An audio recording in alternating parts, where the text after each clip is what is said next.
Let's I go. can't even say it. Here we go. Stetson Bennett, 101. Oh, no! NFC West, most regular season passing touchdowns. What? I Oh thought my God, I remember something that was gonna now. happen to Matthew Stafford. Stetson What? Bennett was going to be the guy. Sean McVay Insane. was going to turn him into an absolute stud. Insane. It's an insane wager.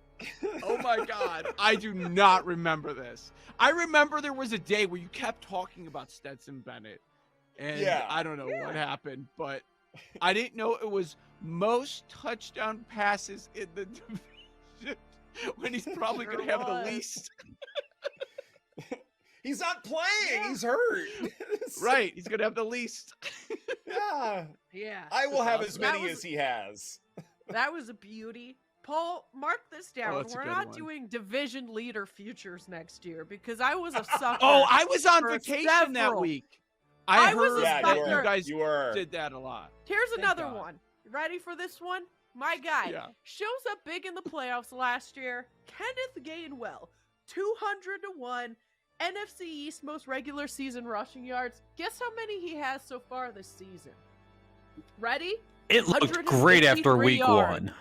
It looked great after week one. 153 yards. We are almost there's guys who Wow. rush for more than that in one game. This guy threw almost halfway through the season only 153 rushing yards. What are we doing? Of course, Hey. it was 200-1. Bad. Spooky. Completely dead. One, Joe, that you and I need to share and kvetch about right now that is absolutely dead. We both believed in the incredible value in the Green Bay Packers to win the NFC North. It is dead! Absolutely dead! Jaws of life aren't saving that one.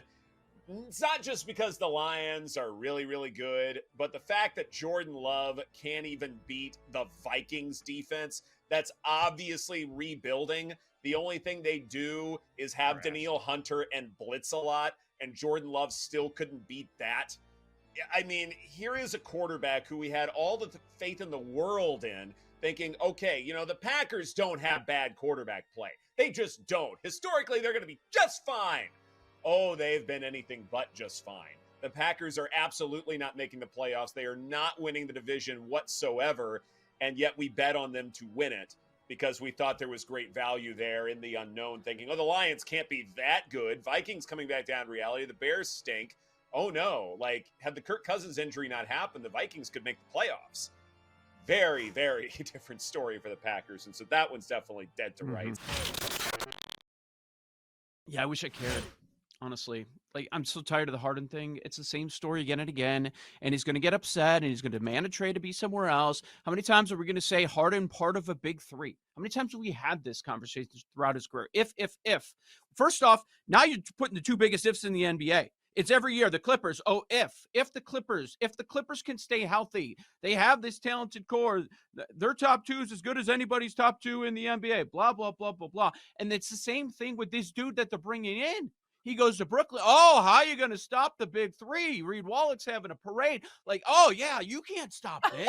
There's no way you're going to stop Kyrie and KD and Harden. And, yeah, it happened. Oh, Philadelphia? Yeah, he got his guy. All right, Harden's going to be happy. It's going to work. Embiid, Maxi's going to get to that next level. Now they have their big three. It's the same thing again and again and again. And I am not spending $1 on any Clippers futures. And it's the same argument, and it's tired to me. They will not do anything. It's going to be the same thing. They're going to be a tease, and the number's going to be in that mid-range, and people are going to get talked into it and thinking all these ifs come together, and it's not going to come together.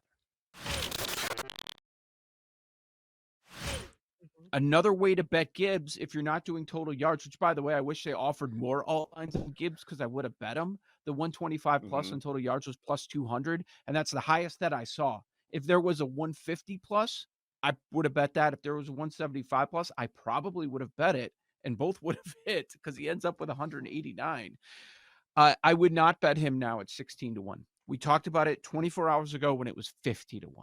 Big difference between 50-1 and 16-1.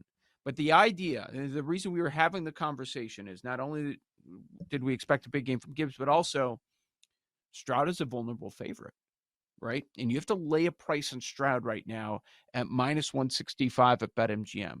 And now Puka, it looks like he's going to be missing his starting quarterback. And Jordan Addison doesn't have a quarterback in any sense. And Achane is on the injured list. And Will Levis, reality is going to set in. That number keeps on dropping. Levis is down to 35. That's crazy. Crazy to me. So where do you go? That's the thing. And Montgomery, Detroit's going on bye now. Montgomery's going to come back, and he's going to they were even talking about it on the broadcast right now, last night. Aiken's like, man, they're really missing Montgomery. This is a spot for Montgomery. And when I was holding off on giving too much praise to the Lions, part of it was because they were getting stalled in the red zone. Why? I think part of it was because they didn't have David Montgomery out there. So he's going to go back to being the starter when he makes his return. So that's why Gibbs at 16, no. 50, yeah. 16, absolutely not. So where do you go? Where do you go? Does Bryce Young have a chance? No, I'm saying there's a half a season of football left, guys. Like he's getting better slowly. He doesn't have any weapons around him. They're trying to change things offensively. I don't know if he's going to play every game moving forward. I'm just looking for somebody. Does CeeDee Lamb have a chance? I know what Aaron thinks. Yes. He's got he had 12 catches, 158, 2 touchdowns this week. Last week, caught all 7 targets, 117 yards in a primetime spot. He also has a 143-yard game against the Jets secondary. Like, what if he goes on that sort of tear that A.J. Brown has gone on? Can I get way too generalized as far as an answer here? Because I think when you're looking at the Cowboys passing attack, it's one of those things where coming into this season, it was all about minimizing interceptions, right? Like Dak Prescott has too many, we need to minimize them, and that's how we're going to make the offense better. Turns out that's not true at all. Yeah, you minimize the interceptions, but you also minimize Dak Prescott in the process. And suddenly this became a really predictable offense that no one wanted to watch or play for. Well, now, after that game against the Rams, we saw them getting a little bit more aggressive and a good bit more creative. That matters here because for the Cowboys to win the division and make a deep run in the playoffs, it requires CeeDee Lamb to be used in creative and versatile ways. Did Mike McCarthy learn the error of his ways? I would like to think he did, especially the tougher schedule that they will be going up against. So what if Dak Prescott throws an interception or two? That defense looks extraordinary. And if you trust it, then you also trust them to handle short fields because interceptions are going to happen. So to answer your question about can CeeDee Lamb win this honor, the answer is resounding yes. I am not shutting it down. Ooh. I am tailing this idea. Ooh. You know what? I looked into it last night and I said, okay, who's voting for this? Fans are voting for this. Okay, they're voting with their heart. Heartfelt story last night. He gave up his opportunity to become part of history by giving Jace Peterson that at bat in game 2. And the writers, they all read that story. Heartfelt story. And Tommy Pham keeps raking. Listen, like whoever it is, they got to rake. They're going to have to come up. To me, I see a Tommy Pham or a Merrill Kelly. And both of those guys, now, it's not going to take anything away from Ketel Marte. Ketel Marte is doing it, but he's kind of singling us to death. And I don't know that they're going to necessarily ride that storyline. So to me, if the Diamondbacks win it, they're going to pitch around Ketel. They're going to pitch around Corbin Carroll. And they're going to try to push, when they're not pitching around them, they're going to push their matchups to face those guys.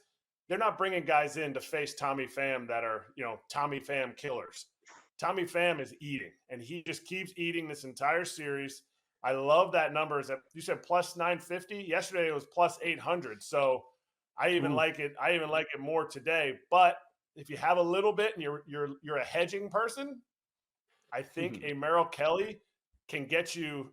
Man, I looked at it yesterday. It was in the high plus 1600, something like that. And so there's another strong case if he goes out and does what he did in game 2.